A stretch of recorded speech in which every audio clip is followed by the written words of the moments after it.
사실 오늘 본문 말씀은 이사야서 20장 말씀입니다. 그런데 20장에서는 좀 우리가 생각하기에 이상한 일이 벌어지죠. 좀 제가 생각해도 너무하다 싶습니다. 여러분들이야 이사야가 빨개 벗고 다녔든 신발을 신었든 안 신었든 이사야는 선지자니까 나하고는 상관이 없다. 이렇게 생각하실지 모르는데요. 저는 그렇지 않죠. 꼭 남의 얘기하는 것 같지 않습니다. 그러니까 하나님께서 왜 선지자잖아요. 하나님의 사람, 하나님을 대신하는 사람이잖아요. 그런데 아니 이사야가 무슨 죄를 지었다고 3년 동안 허리띠를 풀고 옷을 벗게 하십니다. 그리고 발에는 신도 신지 못하게 하십니다. 그럼 얼마나 부끄러웠겠어요. 때로는 모욕과 수치까지 당했겠죠. 자, 이걸 잘못 이해하면은요, 하나님의 사람은 선지자는 그렇게 고난을 당해야 된다, 고생을 해야 된다, 그래야지 하나님의 능력이, 하나님의 말씀이 드러난다. 여러분, 이렇게 생각하지 마시기 바랍니다. 이거는 이사야에게만 주신 게 아니라 모든 그리스도인들에게 똑같이 주어지는 그런 상황이에요. 하나님이 우리를 학대하시는 겁니까? 아니면 하나님이 우리를 좀 고문하시는 건가요? 왜 이런 고통을 주실까요? 여러분, 성경에 나타난 하나님은요, 사랑의 하나님이십니다. 누구보다 우리를 아끼시는 분이에요. 그럼에도 불구하고 이사야에게는 그렇게 3년 동안 그런 고통과 또는 수치와 그런 어려운 일을 맡기셨다면 거기에 합당한 무슨 이유가 있겠죠. 오늘 20장 말씀을 우리가 한번 다 잘 살펴보니까요. 그렇습니다. 하나님은 이사야를 통해서 이스라엘 백성들에게 어떤 메시지를 주려고 하셨습니다. 그런데 그 메시지를 가장 정확하게 전달할 수 있는 방법이 그 결과를 확실하게 보여주는 거예요. 전할 메시지의 내용은 이거였습니다. 아수르가 지금 공격해 옵니다. 그들이 아스돗을 쳐서 취하였기 때문에 아스돗이 지금 예루살렘보다 더 북쪽에 있지 않아요. 예루살렘에서 이제 지중해 쪽으로 가는 그 정도에 있습니다. 그럼 언제든지 그들이 예루살렘으로 올 수 있다라는 사실이죠. 그런데 그렇게 공격해오는 아수르를 두려워하지 말고 또 아수르와 맞서려고 여기 두 나라가 나오죠. 애국과 구스가 나옵니다. 제가 지난 시간에도 말씀드렸던 내용인데요. 아수르와 맞서기 위해서 다른 나라들과 뭔가 동맹을 맺어가지고 힘을 합쳐가지고 맞서려고 합니다. 그런데 하나님께서 말씀하시는 거예요. 아니 그들과 동맹을 맺지도 말고 너희는 오직 여호와 하나님만 의지하라 라고 이렇게 이사야를 통해서 말씀하십니다. 여러분 두려워하지도 말고 다른 뭔가의 방법을 찾지도 말고 오직 하나님만 의지해라. 여러분 이게 쉬운 일입니까? 지금 눈앞에는요 수십만 명의 아수르 군대가 이제는 막 쳐들어오고 있습니다. 언제쯤 예루살렘까지 올지 그들은 아마 날짜를 세고 있는지 모르겠어요. 거기다가 그런 소문이 들려옵니다. 이 아수르 군대가 굉장히 잔인하다고 그래요. 사람들을 포로들을 데리고 갈 때는요 쇠사슬로 일단 묶은 다음에 그 다음에 코에다가 꼬챙이를 꿰답니다. 그래서 이렇게 질질 끌고 간다는 거예요. 야, 우리가 적어도 그런 신사가 되진 않아야 되지 않냐. 그러면서 뭔가 우리가 찾을 수 있는 해결 방법을 다른 나라와 아니면 다른 부족과 뭔가 합해서 맞설 수 있는 방법을 찾는데 하나님께서 그 길을 막으시는 거죠. 아니, 그들이 너희에게 도움이 되지 않는다라는 거예요. 그들이 너희에게 해줄 수 있는 게 없다는 겁니다. 그래서 이사야를 통해서 결과를 보여주시는 거예요.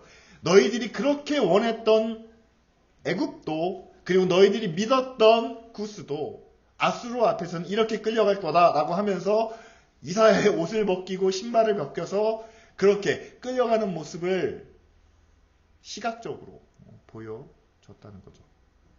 그것도 한 번이 아니고 한 달이 아니고 3년 동안. 이사야를 통해서 그들이 의지하고 싶었던, 또한 그들이 찾았던 그 방법이 결국 도움이 되지 않는다는 것을 이스라엘 백성들과 그리고 그 왕에게 보여주었습니다. 하나님은 그렇게 원하셨던 거예요. 다른 방법을, 또 다른 힘을 찾지 말고 오직 하나님만 의지해라. 하나님께만 구해라. 그런데 결과적으로는 그 나라의 백성들이나 또한 그 나라의 왕이 이사야의 말을 전적으로 믿지도 않았고 또 따르지도 않았습니다. 저는 오늘 이 말씀을 함께 나누면서 지금 우리가 처해 있는 상황을 한번 비교해 봤어요. 우리에게도 여러분 하나님께서 또는 예수님께서 우리에게 주신 말씀이 있습니다. 예수님께서 승천하시면서 우리에게 증인이 되어라 라고 이렇게 말씀하셨어요. 증인이라는 것은 누구를 대신해서 메시지를 전달하는 사람, 이렇게 설명되어집니다. 그렇다면 예수님께서 세상에서 전하고 싶었던, 예수님이 직접 가르치셨던 메시지는 뭔가요? 그건 너무 분명합니다. 그렇게 어렵지도 않아요. 예수 그리스도를 믿음으로 우리가 구원을 받습니다. 그리고 영원한 하나님 나라에 가게 됩니다. 이게 첫 번째고요. 그러니까 각 개인이 사람마다 예수님을 믿으면 우리는 구원을 받습니다. 그리고 하나님 나라에 가게 됩니다. 그러니까 개인적인, 개인을 향한 하나님의 메시지고요. 그 다음에 이제 개인이 모여서 한 공동체를 이루지 않습니까? 나라가 되고 또 집단이 됩니다. 그러면 그 나라를 향해서, 그 공동체를 향해서 주시는 메시지는 이겁니다. 너희는 원래 하나님이 만드셨다는 거예요. 하나님이 창조하신 나라라는 겁니다. 하나님이 창조하신 세상이에요. 그러니까 이제 예수를 믿어 구원받았으면, 하나님의 자녀가 되었으면 너희들이 함께 모여서 하나님이 원래 만드신 그런 세상을, 그런 나라를 만들어 봐라는 거죠. 특별히 이스라엘을 향해서, 유대인들을 향해서 그렇게 말씀하십니다.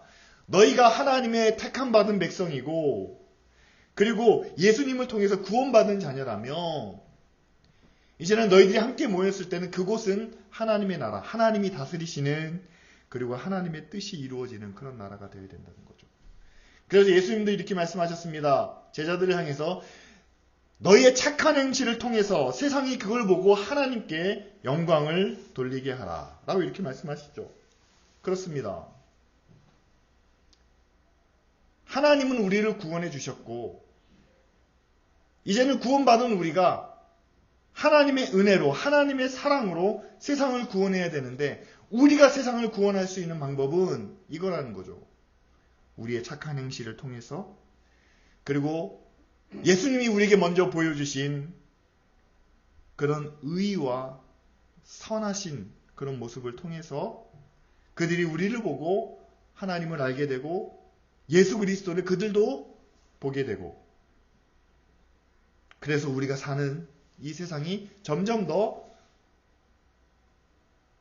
하나님을 알 뿐만 아니라 하나님을 인정하게 되고, 그리고 하나님을 왕으로 섬기는 그런 하나님의 나라가 되게 하라 라는 것이 예수님이 우리에게 가르쳐 주신, 또 우리에게 맡겨주신 그런 메시지입니다.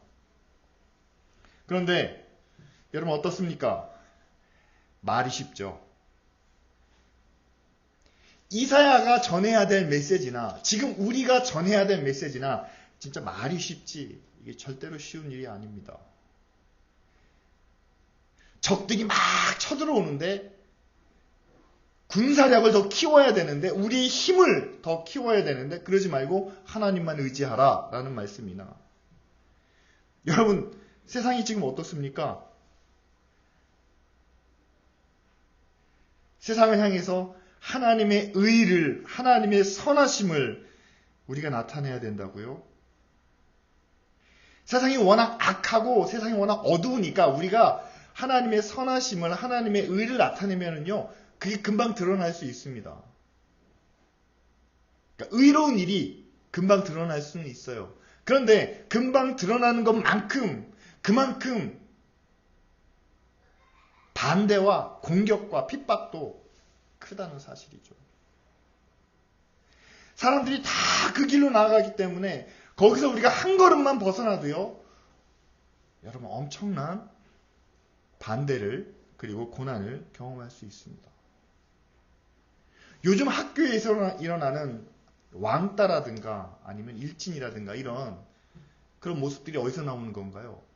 학교 안에서 모든 학생들이 한 곳으로만 바라보도록, 한 가지만 생각하도록 그렇게 주입식으로 교육을 합니다. 다양성이 존재하진 않아요. 이런 애도 있고 저런 애도 있고 누구는 잘 나가고 누구는 못 나가고, 그러면 그걸 다 우리가 수용할 수 있어야 되는데 그러지 못합니다. 그러니까 그 중에서 뭔가 하나 특별한, 뭔가 하나 튀는 그런 아이가 있다면 대부분 좀 열등한 학생이죠.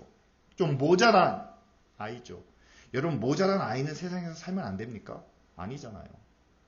같이 살아야 되는 거잖아요. 그런데 그런 아이들이 있으면 왕따를 당합니다. 이게 학교에서 일어나는 일이에요. 그런데 학교에서 일어나는 일은요, 지금 세상에서 일어나는 일의 축소판입니다. 만약에 여러분들이 속해 있는 어떤 모임이나 직장이나 어떤 공동체에서 조금만 벗어나는 일을 해보세요. 사람들이 다 인정해 줍니까? 아, 그럴 수도 있다 라고 용납합니까? 그렇지 않다는 거죠. 지금 세상이 그렇습니다.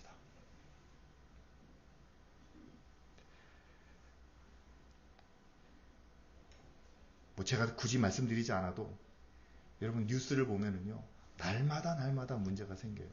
근데 문제가 요새는 좀 현실적인 문제보다는요, 그렇지 않은 문제들이 더 뉴스를 많이 탑니다. 대법원장이 뭘 어떻게 했대더라. 판사들이 공정하지 않대더라. 정치인들이 지금 문제더라. 그럼 우리하고 실질적으로 우리 직접 맞닿는 이야기는 아닌데 세상이 지금 이렇게 정의롭지 못하다. 세상이 이렇게 한쪽으로 편향됐다. 아니면 잘못됐다. 아니면 세상이 지금 불의와 불법이 난무하고 있다. 뭐 이런 이야기들이 지금 뉴스에서 계속 소개되고 있습니다. 여러분, 이런 현실 속에서 우리가, 제가 하나님의 말씀을 오늘 이사야를 통해서 하나님이 우리에게 주시는 말씀을 여러분들과 함께 나눕니다. 아니면 예수님께서 우리에게 가르쳐 주신 말씀을 이렇게 나눕니다. 지금 우리가 사는 세상도 하나님이 창조하셨고요. 그리고 이 세상을 구원하시기 위해서 예수 그리스도가 우리 대신에 십자가에 못 박혀 죽으셨습니다. 그렇기 때문에 우리는 이 세상을 하나님의 구원하신 그 뜻에 따라 의롭고 바르고 정직하게 살아야 됩니다. 세상이 어둡더라도, 세상이 불의하더라도, 세상이 우리에게 고난과 핍박을 하더라도 우리는 핍박하는 자들을 위해서 기도하고 우리를 힘들게 하는 사람들을 사랑하며 그렇게 예수 그리스도의 모습을 닮아가야 됩니다. 여러분, 이게 성경이 우리에게 가르쳐 주시는 말씀이에요. 근데 이 말씀을 제가 여러분들에게 어떻게 전해야 될까?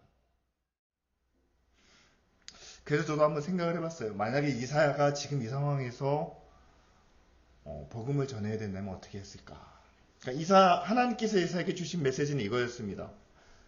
지금 그들을 의지하는 게 괜찮아 보이지만 지금 애굽이나 구스를 통해서 너희들의 힘을 키워가는 것이 잠시 잠깐 너희들에게 위로가 되고 너희들에게 힘이 될지는 모르겠지만 그러나 그것이 결코 너희들에겐 답이 되지 않는다는 사실을 보여주시죠. 그래서 저도 한번 그렇게 오늘 말씀을 준비해 봤습니다. 여러분, 우리가 세상에서 원하는 것이 있다면 아마 행복일 겁니다. 그리고 그 행복을 얻기 위해서라면 아마 여러분들이 열심히 사실 거예요. 근데 열심히 사는 이유가 뭡니까? 행복을 위해서 여러분들이 성공하기를 원하고 또 여러분들이 물질적으로 풍요롭기를 원하실 겁니다. 그러니까 한국 사회가 지금까지 그렇게 살아왔어요. 놀면서 뭐 갑자기 졸부가 된다. 그건 더 이상 원하지 않습니다. 열심히 일해서 성공하기를 원합니다. 성공해서 물질적으로 좀 풍요롭기를 원합니다. 여러분, 그게 죄인가요? 아니요, 죄는 아닙니다. 그런데 그런 거죠. 그 안에 하나님이 함께 하시는지,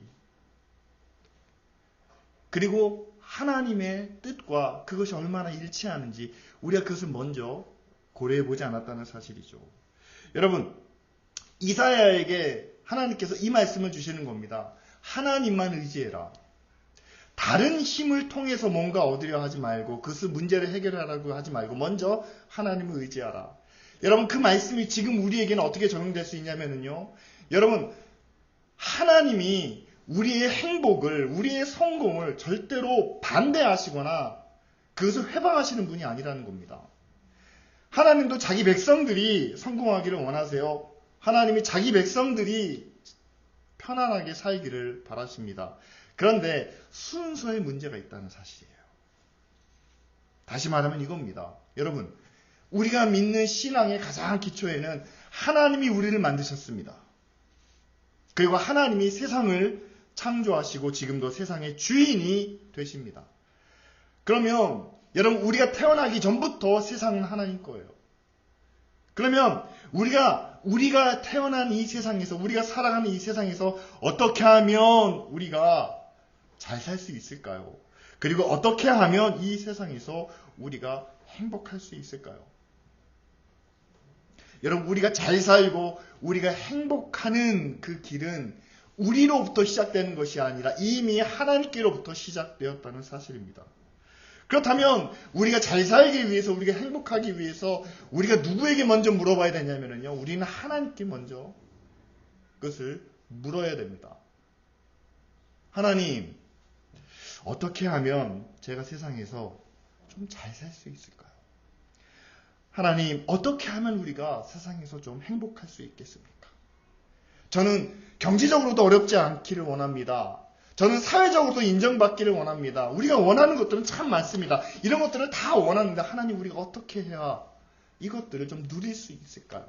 그것을 하나님께 좀 진지하게 물어보셔야 된다는 거죠. 그런데 여러분, 우리가 하나님 앞에 기도할 때는요, 죄송하지만 순서가 바뀌었어요. 여러분들이 뭔가 큰 죄를 지은 건 아닌데 단지 순서가 바뀐 겁니다. 하나님 앞에 기도할 때는요, 여러분, 우리가 하나님 앞에 우리의 죄를 고백하고 우리의 믿음을 고백하고 다 고백한 다음에 하나님 앞에 간구하는 부분에 있어서 먼저 하나님께로부터 하나님의 뜻을, 하나님의 계획을 묻는 게 아니라 일단은 여러분, 우리가 어떻게 행복할지 이미 우리는 그 답을 만들어 놨다는 사실입니다. 여러분, 그렇잖아요. 어떻게 하면 여러분들이 행복하시겠습니까? 답이 있어요. 옆집보다 좀 더 나으면 행복할 것 같아요. 직장 안에서도요, 남들보다 내가 더 많이 받으면 행복할 것 같습니다. 아니면 내가 원하는 그 기준을 놓고 그것보다 더 위로 올라가면 행복할 수 있겠다라고 생각을 해요. 그리고 행복할 수 있는 조건들을 찾기 위해서 정보도 사람들에게 묻기도 합니다. 책도 봅니다. 어떤 지식과 정보를 다 총동원해가지고 내가 행복하기 위한 길과 방법을 딱 정해놓은 다음에 하나님 앞에 나와가지고 그렇게 얘기하는 겁니다. 하나님 나를 사랑하시죠? 하나님 내가 행복하길 원하시죠? 저는 이렇게만 되면 행복할 것 같습니다. 그러면서 그걸 달라고 구하는 거예요. 근데 여러분, 제가 말씀드리지 않았습니까? 우리가 태어나기 전에 이미 세상은 하나님의 것이고, 우리가 예수 그리스도를 알기 전에 하나님은 먼저 우리를 향한 계획과 뜻을 가지고 계셨고, 그리고 그분은 우리를 사랑하시는 분이기 때문에 우리의 삶을 위해서, 또한 우리의 행복을 위해서, 또한 우리의 만족을 위해서 하나님이 이미 다 하나님의 뜻을, 하나님의 계획과 섭리를 가지고 계신데, 우리는 그것을 하나님께 묻지 않고 우리의 생각과 우리의 지식으로 다 짜맞춰 놓은 다음에 하나님 앞에서는 탁 명세서를 던진다는 거죠. 내가 원하는 이거입니다. 이걸 주시면 행복할 것 같습니다. 그리고 내가 행복하면 내가 하나님을 섬기겠습니다.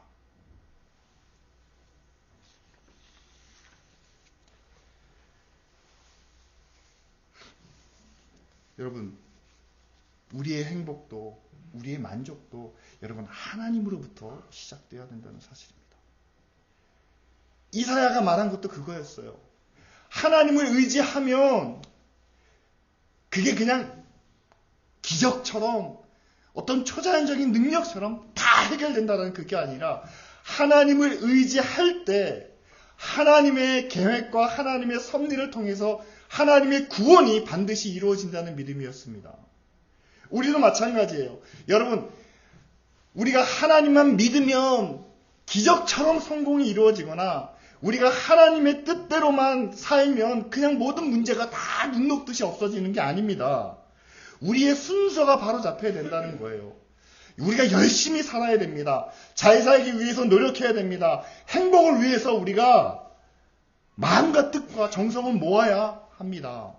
그런데 순서에 있어서 그 모든 것보다 앞서서 하나님이 함께 하셔야 된다는 사실이죠. 왜냐하면 하나님이 우리를 만드셨고 그리고 하나님이 지금도 우리를 다스리시기 때문입니다. 그런데 여러분, 우리가 생각할 때는 사실은 순서가 바뀌면 우리가 많이 손해본다고 생각을 해요. 그렇지 않습니까? 내가 원하는 어떤 삶의 모습들이 있는데 그런데 하나님이 그보다 앞서 계시면요, 우리 너무나 잘 압니다. 하나님은 선하신 분이에요. 하나님은 의로우신 분이에요. 그러니까 하나님이 행하시는 모든 일은 선하고 의로운 방법대로 이루어집니다. 그러니까 하나님이 나만을 위해서 해주실 수 있는 일은 선하고 의로운 가운데 굉장히 줄어드는 거예요. 나만 특별히 사랑해 주시지 않는다는 거죠. 나만 특별히 특별대우 해주시지 않는다는 점이죠. 그래서 우리는 선하시고 의로우신 그 기준은 알고는 있지만 우리가 하나님 앞에 구하는 데 있어서는 그 선하고 의로우신 기준보다는 내가 받기 원하는 것을 먼저 앞세울 때가 있습니다. 그런데 여러분, 나만을 위한, 나만 특별히 사랑해 주시고 나에게 특별히 베풀어 달라는 그런 기도보다 오히려 하나님의 선하시고 의로우신 뜻이 더 낫다는 것을 오늘 우리가 읽은 이사야 19장 말씀이 우리에게 전합니다. 여러분, 19장 말씀에 어떤 내용이 나오나요? 갑자기 하나님께서 애굽에 대해서 이렇게 말씀하시는 거예요. 하나님이 애굽을 치시겠으나 다시 그들을 고치신다고 말씀하십니다. 자, 20장에는 이게 여러분, 이게 역사적인 순서는 아닙니다. 예언의 순서이기 때문에 그래요. 20장에는 아수르에 의해서 애굽이 끌려갈 것을, 큰 수치를 당할 것을 말씀하십니다. 그런데 19장에는 그렇게 말씀하시는 거예요. 하나님께서 애굽을 치실 거다. 그러나 애굽을 다시 고치실 거다. 그리고 하나님께서 애굽에게 자기를 알게 하실 거라고 말씀하십니다. 그들이 나를 알고 재물과 예물을 나에게 드리고 나를 경배하고 나에게 서원하고 그대로 행할 것이다 라고 이렇게 말씀하십니다. 그러니까 애굽이 돌아서는 거죠. 그 다음에 더 기가 막힌 일은 뭐냐면요, 24절에 나타납니다. 이스라엘이 애굽과 아수르와 더불어 이 세 나라가 세계 중에서 복이 될 것이다 라고 이렇게 말씀하십니다. 지금 이스라엘이 누구 때문에 고통을 겪고 있냐면요, 아수르 때문에 고통을 당하고 있습니다. 그들이 공격해오고 있는 상황이에요. 그리고 이사야를 통해서는 애굽도 아수르 때문에 이제 멸망할 것을, 폐허가 될 것을 말씀하십니다. 그런데 하나님은 또한 이사야서를 통해서 우리에게 예언해 주시는 거예요. 이스라엘 너와 함께 이 애굽과 아수르가 세계 중에서 복이 될 거다. 다시 말하면 애굽이 하나님을 알게 되고 하나님께 제사하게 되고 하나님을 경배하게 되고 그리고 하나님 앞에 약속하게 되고 그들이 달라질 거라는 거죠. 그렇다면 중요한 건 이겁니다. 여러분, 애굽이 어떻게 달라질까요? 애굽 사람들이 누굴 통해서 하나님을 알게 되겠습니까? 애굽 사람들이 누구 때문에 하나님께 제사하게 되겠습니까? 애굽이 누굴 보고 하나님께 경배할까요? 누구 때문에 하나님께 약속하겠습니까? 내가 하나님께 이렇게 약속합니다. 내가 달라지겠습니다. 더 이상 남을 공격하지 않겠습니다. 누구 때문에 그렇게 될까요? 하나님께서 다른 천사를 보내서 아니면 다른 나라를 통해서? 아니죠. 이스라엘은 하나님의 택함 받은 족속입니다. 열방을 향하여 하나님을 전하는, 증거하는 그런 약속을, 그런 사명을 받았죠. 따라서 여러분, 지금은 하나님께서 서로 공격하게 만듭니다. 하나님께서 그들을 의지하지도 못하게 만드셨습니다. 그러나 마침내는 하나님께서 그 이스라엘을 통해서 애굽이 달라지게 되고 아수르도 변하게 되고, 그래서 이 세 나라를 세계 중에서, 세상 중에서 하나님의 복이라 라고 이렇게 말씀하고 계시지 않습니까? 여러분, 어떻게 하면 이스라엘이 애굽을 향해서, 아니면 이스라엘이 아수르를 향해서 하나님을 전하고 하나님을 섬기게 하고 그리고 하나님과 어떤 약속을 맺게 할까요? 답은 간단합니다. 먼저 이스라엘이 하나님과 온전한 관계가 되어야 되겠죠. 하나님의 말씀 앞에서 하나님만 의지하라고 했다면 하나님을 의지하고, 하나님의 약속이라고 하면 그 약속을 신뢰하고. 여러분, 지금도 마찬가지라고 봅니다. 하나님께서 먼저 저희들을, 교회를 택하여 부르셨습니다. 하나님의 자녀로 부르셨고요. 예수님의 증인으로 부르셨습니다. 하나님의 계획은 이거예요. 우리를 구원해 주시고 우리를 하나님의 자녀로, 이제 천국을 약속해 주셨는데, 이제는 그것이 끝이 아니라 이제 우리를 통해서 세상이 달라져야 됩니다. 안 믿는 사람들이 달라지고요. 또 다른 나라도, 안 믿는 나라들도 변화를 받아야 됩니다. 그렇게 되려면 여러분, 하나님의 거룩하신 뜻, 하나님의 의로운 계획, 그것도 있지만 하나님, 저도 바라는 게 있습니다. 저도 원하는 게 있습니다. 그러니까 하나님의 계획과 내 계획을 같이 놓고 저울질하면서 나아가는 사람을 통해서 과연 세상이 하나님을 볼 수 있을까요? 하나님이 원하시는 게 뭔지는 알지만, 그러나 지금 내가 당장 살아야 되겠습니다. 하루하루 먹고 사는 게 힘든데 하나님의 거룩하신 대로 살면 우리가 어떻게 삽니까? 라고 말하는 사람을 통해서 과연 하나님이 세상에 자신을 드러내실 수가 있을까요? 여러분, 마지막 때에 하나님께서 원하시는 일은 분명하죠. 하나님의 심판이 다가오면 다가올수록 이미 우리가 알고 있는 것처럼 하나님은 한 영혼이라도 멸망당하지 않기를 원하십니다. 그러면 세상에 있는 많은 사람들을 다 구원하기 원하신다는 거예요. 뿐만 아니라 이 세상이 지금처럼 악하고 불의하고 부패해 있으면 여러분, 그들이 선하고 싶어도, 하나님을 알고 믿고 의롭게 되고 싶어도 되지 못합니다. 그럼 세상도 우리가 예수 그리스도의 이름으로 하나님의 은혜와 하나님의 의로 우리가 조금씩 바꿔가야 된다는 사실이에요. 그게 하나님의 거룩한 뜻이고 또 하나님의 놀라운 비밀입니다. 그렇다면 우리가 어떻게 해야 될까요? 여러분, 지금 당장은 하나님이 말씀하시는, 성경이 말하는 길과 우리가 가는 길, 우리가 세상에서 살아가는 길이 다릅니다. 정말 달라요. 분명히 다릅니다. 그래서 우리는 항상 고민하고 삽니다.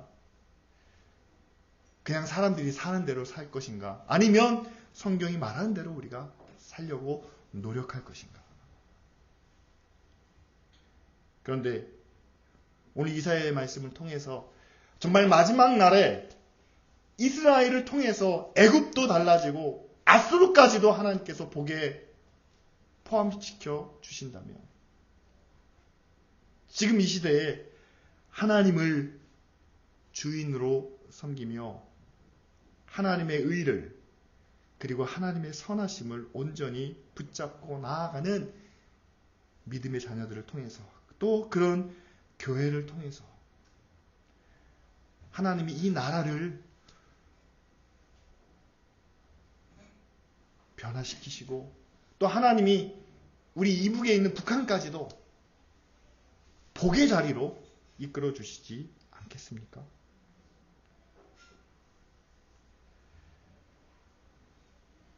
하나님만 의지하는 이스라엘을 통해서 애국과 아수르까지 세계의 복이 되게 해주시겠다라는 그런 약속이 저는 이 시대에 지금 이 나라 가운데 살아가는 모든 교회들에게 임하기를 원합니다. 그래서 먼저 믿는 사람들이, 그리고 먼저 구원받은 교회가 우리를 향하신 하나님의 말씀과 하나님의 의와 그리고 하나님의 선하심을 지켜나가므로 아직은 불의하죠. 예, 부패되었습니다. 그리고 아직은 어둡습니다. 그러나 그런 교회들을 통해서 하나님만 의지하는, 그리고 하나님의 크고 놀라운 뜻을 본받는 그런 교회들을 통해서 어두운 이 나라를 복되게 하시고, 또한 북한까지도, 우리와 대립하고 있는 그 나라까지도 하나님께서 복의 자리로 인도해 주시기를 원합니다.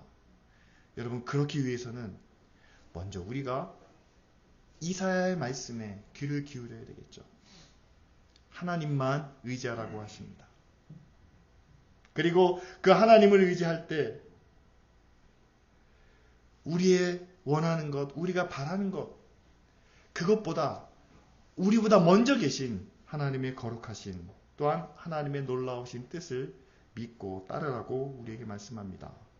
이 시간 우리가 함께 기도하기를 원합니다. 하나님께서 이사야에게 주신 말씀이 지금 저와 여러분들에게도 주어지기를 바라며, 이제 우리를 통해서 하나님의 구원이 이 땅 가운데 임하게 하시고, 어두운 세상이 빛을 보게 하시고, 그리고 불의하고 부패된 이 나라가 변화받게 하옵소서. 이 시간 다 같이 함께 통성으로 기도하겠습니다.